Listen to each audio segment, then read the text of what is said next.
Doctor शिवप्रसन्न पाठी प्रिय छात्र छात्रीगण आपण मानकर आगामी 6 सेमिस्टर परीक्षा उद्देश्य फिफ्थ 6 सेमिस्टर परीक्षा उद्देश्य मोर ये प्रस्तुति Panchasakha literature DEC paper 3 6 semester रे रही अछि पंचसखा लिटरेचर तापर पढ़िबा। पंचसखा गोटे गुरुत्वपूर्ण अध्यायटीए पिलाମାନେ आज ये आलोचना कार्यक्रम केवल जे युक्त 3 छात्र छात्री फाइनल इयर नुह जो मैंने एसएसबी प्रस्तुत कर बहुत गुरुत्वपूर्ण। आज समस्त संग्रह विषय वस्तु साइलाइट्स ऑन ओडिशा हिस्ट्री एमएन दासंगर पुस्तक ता सहित केसी पाणिग्राही ओडिशा इतिहास पुस्तक मु संग्रह कर द पंचसखा और the 5 philo religionist of Odia belong to the medieval period. जो पंचसखा अच्छा 5 जन सांग जहाँकि 5 जन सांग धर्म को प्रचार प्रसार करते ओडिशा रे एई मानकर आविर्भाव समय ओडिशा रे होउची मध्ययुगीय समय गोटा मिडिएवल समय जोटा कि भारत रे मध्ययुग चलतिला जो समय। The Panchasakha came from different part of the district of Cuttack and Puri in Odisha. यही जो पंचसखा जो 5 जन सखा रही गुरुत्वपूर्ण स्थान सब थिला विभिन्न जिल्लारू आसते कटक आ पुरी जिल्लारू ओडिशार प्रायतः आसते। पंचसखा आलोचना करिबारु पिला माने मु सारला दासंक विषय टिके आलोचना करे आपण माने लिखिले हबो न लिखिले हबो पुणी पंचसखा 5टी सखांक विषय लिखिबे। प्रथम मुझे सारला दास विषय कही लेखे। सारला दास जी कि होउचंती 1500 शताब्दी जन्म 15th सेंचुरी रे born in the 15th century in Kanakpur village of Odisha. ओडिशार कनकपुर ग्राम रे सारला दासंकर 15तम शताब्दी जन्म। ही बिलोंगड ही इज प्लान बिलोंगड करिवे स्पेलिंग डे सुधारी न BLONGED। ही बिलोंगड फ्रॉम ए ब्राह्मण फैमिली से जन ब्राह्मण परिवार रो आस्थिले। He was the scholar of Sanskrit and Odia language. Sarala Das होउचंती संस्कृत भाषा और ओडिया भाषार स्कॉलर जे कि रचना करथुले। His writing theme including devotion morality social value and struggle between good and evil. Sarala Das द्वारा रचित होइतबा टेक्स्ट गुड़िक भक्ति प्रेम सामाजिक मूल्यबोध एवं भला और मंदर आलोचना को लेकिन लेखा गुड़िक। He is the real originator of the Odia literature. Sarala Das को कहुच्छी प्रकृत ओडिया साहित्यर जनक। वर्तमान देखिए सारला दासंकर लेखा गुड़िक हिज राइटिंग्स ओडिया महाभारत। ओडिया महाभारत गोटे गुरुत्वपूर्ण पुस्तक। Bilanka Ramayan he translated of Ramayan into Odia. Bilanka Ramayan रे से रामायण को ओडिया रे अनुवाद करछंती। इट इज 2800 वर्सेस 2800 वर्सेस से भितरे रही अछि। सारला दास आगुटिए लेखा है Chandi Puran wrote about the divine feminine. दैव शक्ति ऊपर लिखा है चंडी पुराण रे। It is 5500 verses. यह 5500 गोटी वर्सेस से भीतर रचना करा जाइछि। विष्णु सहस्र से रचना करछंती 1000 versus in praise of Lord Vishnu. Lord Vishnu को प्रार्थना करिबा पई से 1000 वर्सेस रचना करछंती। ये थिला पिला माने सारला दासंक विवरणी। किंतु एबे आरंभ करिया प्रकृत 5 जन सखांकर विषय रे। चलंतु देखिबा। बलराम दास होउचंती प्रथम सखा। Born in 5th century in Chikili village of Odisha. Balaram Das Chikili ग्राम रे ओडिशार जन्म ग्रहण करछंती। ही बिलोंगड स्पेलिंगटा करिवे फ्रॉम ब्राह्मण फैमिली। से मध्य गोटे ब्राह्मण परिवार रो आसिछंती। He was the scholar of Sanskrit and Odia language and he was the devotee of the lord Ram. प्रकृत से थिले संस्कृत आ ओडिया भाषार जड़े स्कॉलर एवं से बहु भक्ति करुले राम लॉर्ड रामंकर भक्त थिले। His writing themes included devotion, morality, social value, struggle between the good and evil. ତାଙ୍କର ଲେଖାରେ ସେହି ଭକ୍ତି ଯାହାକି ସାମାଜିକ ମୂଲ୍ୟବୋଧ ଏବଂ ଭଲ ମନ୍ଦର ସଂଘର୍ଷକୁ ସେ ରଚନା କରିଛନ୍ତି ତାଙ୍କର ଲେଖାରେ। ବଳରାମ ଦାସଙ୍କର ଲେଖାଗୁଡ଼ିକୁ ଦେଖିବା।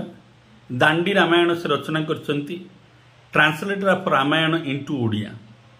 ଏଇ ଯେଉଁ ଦାଣ୍ଡି ରାମାୟଣରେ ସେ ରାମାୟଣର କିଛି ଅଂଶକୁ ଓଡ଼ିଆରେ ଅନୁବାଦ କରିଛନ୍ତି। ଏହା ଅତ୍ୟନ୍ତ ପ୍ରସିଦ୍ଧ ଗ୍ରନ୍ଥଟିଏ। ଲକ୍ଷ୍ମୀ ପୁରାଣ ମଧ୍ୟ ରଚନା କରିଛନ୍ତି। ୱାର୍କ ଅନ୍ ଗଡେସେସ୍ ଲକ୍ଷ୍ମୀ ଠାକୁରାଣୀଙ୍କ ଉପରେ ଏହା କାମ ହୋଇଛି। And Jagannath Bijay, a poem on the victory of the Jagannath ବିଜୟରେ ଲର୍ଡ ଜଗନ୍ନାଥଙ୍କର ବିଜୟ ବିଷୟରେ ସେ ବର୍ଣ୍ଣନା କରିଛନ୍ତି। ଏବଂ ଅଦର ରାଇଟିଂସ୍ ଅର୍ଜୁନ ଗୀତା, ଗଜ ନିସ୍ତାରଣ ଗୀତା, ବେଢ଼ା ପରିକ୍ରମା, ମୃଗୁଣୀ ସ୍ତୁତି ଏସବୁ ମଧ୍ୟ ରଚନା କରିଛନ୍ତି। ବର୍ତ୍ତମାନ ଆମେ ଦେଖିବା 2 ନମ୍ବର ସଖା ହେଉଛନ୍ତି ଜଗନ୍ନାଥ ଦାସ। ଜଗନ୍ନାଥ ଦାସ କ'ଣ ରଚନା କରିଛନ୍ତି ଦେଖିବା। Born in the 16th century in Kapileswar village of Odisha. Jagannath ଦାସଙ୍କର ଜନ୍ମ ଓଡ଼ିଶାର କପିଳେଶ୍ୱର ଗ୍ରାମରେ ହେଇଛି। He belonged from Brahmani family. ସେ ବ୍ରାହ୍ମଣ ପରିବାରରୁ ଆସିଥିଲେ। He was the scholar of Sanskrit and Odia language. Sanskrit ଓ ଓଡ଼ିଆ ଭାଷାର ସେ ମଧ୍ୟ ସ୍କୋଲାର ଥିଲେ। ସଂସ୍କୃତ ଓଡ଼ିଆ ଭାଷାରେ ସେ ନିପୁଣତା ରହିଥିଲା। His writing theme include deep devotion of lord Jagannath. ତାଙ୍କର ଲେଖାଗୁଡ଼ିକରୁ ଜଗନ୍ନାଥ ଦାସଙ୍କର ଜଣାପଡ଼ୁଛି ଯେ ସେ ଜଗନ୍ନାଥଙ୍କୁ ଗଭୀର ଭାବରେ ଭକ୍ତି କରୁଥିଲେ। ତା ସହିତ ମୋରାଲିଟି, ସୋସିଆଲ ଭ୍ୟାଲ୍ୟୁ, ସମାଜର ମୂଲ୍ୟବୋଧ ଏବଂ ଷ୍ଟ୍ରଗଲ ଯାହାକି ଭଲ ଆଉ ମନ୍ଦ ଉପରେ ରଚନା କରିଛନ୍ତି ଜଗନ୍ନାଥ ଦାସଙ୍କର ସ୍ୱତନ୍ତ୍ର ରଚନାଗୁଡ଼ିକୁ ଆମେ ବର୍ତ୍ତମାନ ଦେଖିବା। ଜଗନ୍ନାଥ ଦାସ ରଚନା କରିଛନ୍ତି ଭଗବତ ପୁରାଣ, ଟ୍ରାନ୍ସଲେସନ୍ ଅଫ୍ ଭଗବତ ପୁରାଣ ଇଣ୍ଟୁ ଓଡ଼ିଆ। ଭଗବତ ପୁରାଣକୁ ଓଡ଼ିଆରେ ସେ ଅନୁବାଦ କରିଛନ୍ତି। ହାରାବଳି ମଧ୍ୟ ତାଙ୍କର ଗୋଟିଏ ପ୍ରସିଦ୍ଧ ରଚନା, ଯେଉଁଟା life and teaching of lord Jagannath. Lord ଜଗନ୍ନାଥଙ୍କର ଭଗବାନଙ୍କର ଜୀବନୀ ଆଉ ନୀତିବାଣୀ ସବୁ ଲେଖାଯାଇଛି। ତା ସହିତ ଜଗନ୍ନାଥ ଦାସଙ୍କର ଗୁରୁତ୍ୱପୂର୍ଣ୍ଣ ଆଉ ଲେଖାଟି ହେଲା ଦେଉଳ ତୋଳା, ରିଚୁଆଲ ଅଫ୍ ଜଗନ୍ନାଥ ମନ୍ଦିରର ଯାହା ପାରମ୍ପରିକ ସଂସ୍କୃତି ସେ ଦେଉଳ ତୋଳା ପୁସ୍ତକରେ ଲେଖାଯାଇଛି।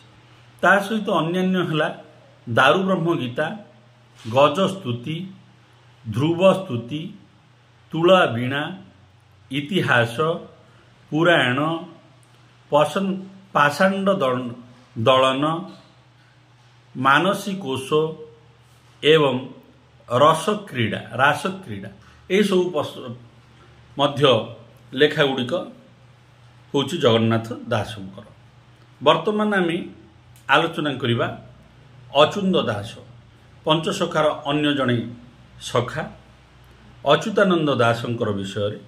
Burn in 16th century in Gobarpada village of Odisha. Gobarpada ଗ୍ରାମରେ ଅଚ୍ୟୁତ ଦାସଙ୍କର ଜନ୍ମ 16ଶ ଶତାବ୍ଦୀରେ। He belonged from Brahmin family. ସେ ମଧ୍ୟ ଗୋଟେ ବ୍ରାହ୍ମଣ ପରିବାରରୁ ଆସିଥିଲେ। He was the scholar of the Sanskrit Odia language. ସେ ମଧ୍ୟ ସଂସ୍କୃତ ଓଡ଼ିଆ ଭାଷାର ସ୍କୋଲାର ଥିଲେ। His writing theme include devotion, morality, social value, struggle between good and evil. ଏହି ଅଚ୍ୟୁତାନନ୍ଦ ଦାସଙ୍କର ଲେଖାଗୁଡ଼ିକର ମଧ୍ୟ ଭକ୍ତି, ସାମାଜିକ ମୂଲ୍ୟବୋଧ, ଦାୟିତ୍ୱ ଏବଂ ଭଲ ଆଉ ମନ୍ଦ ଭିତରର ସଂଘର୍ଷ ସେ ରଚନା କରିଛନ୍ତି। ତାଙ୍କରି ଗୁରୁତ୍ୱପୂର୍ଣ୍ଣ ଅଚ୍ୟୁତ ଦାସଙ୍କର ଗୁରୁତ୍ୱପୂର୍ଣ୍ଣ ଲେଖାଗୁଡ଼ିକୁ ଏବେ ଆଲୋଚନା କରିବା। ଗୁରୁତ୍ୱପୂର୍ଣ୍ଣ ଲେଖାଗୁଡ଼ିକ ହେଲା ପିଲାମାନେ ଭକ୍ତିମାଳା, ଭେରିୟସ୍ ଆସ୍ପେକ୍ଟ ଅଫ୍ ଭକ୍ତି ଅର୍ ଡେଭୋଟେସନ୍। ଭକ୍ତିମାଳାରେ ସେ ରଚନା କରିଛନ୍ତି ଭକ୍ତି ବା ଡେଭୋଟେସନ୍ର ଭେରିୟସ୍ ଆସ୍ପେକ୍ଟ କେଉଁ କ୍ଷେତ୍ରରୁ ଆମେ ପାଇପାରିବା ସେ ଉପରେ ରଚନା କରିଛନ୍ତି। Gobardhana Chataka, in this text he describe about the beauty and majesty of the lord Jagannath.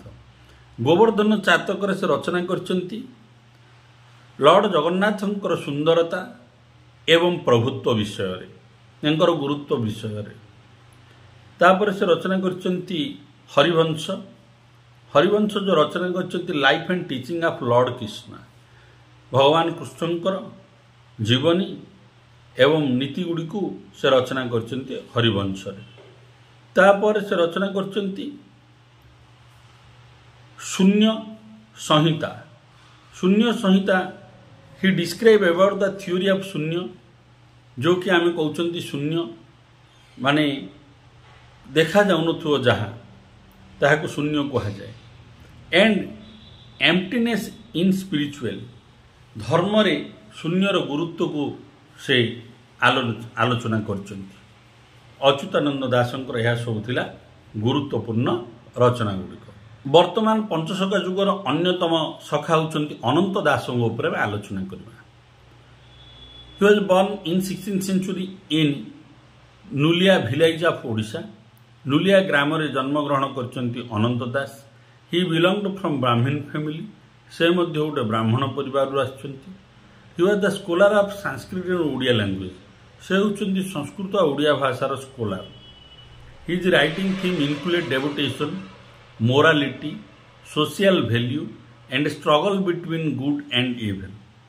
अनंत दासंकर लेखा गुड़िकर भक्ति उदार सामाजिक मूल्यबोध एवं भल और मंद भीतर जो संघर्ष ताको रचना कर।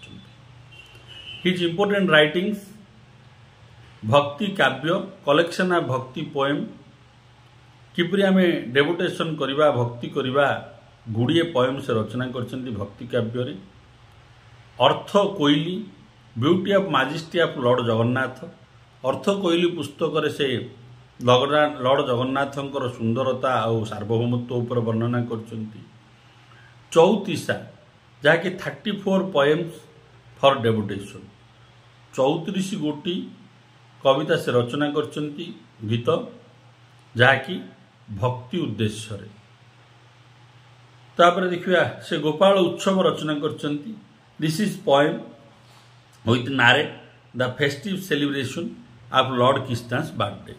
यही गोपाल उत्सव रे वर्णना करचंती लॉर्ड कृष्णंकर जन्म विषय रे बा जन्म उत्सव विषय रे। वर्तमान आम आलोचना करबा जशवंत दास। जशवंत दास होचंती पंचसखा जुगर अन्यतम सखा। Born in 16th century in Odisha 1600 शताब्दी ये ओडिशा रे जन्म होइतिले।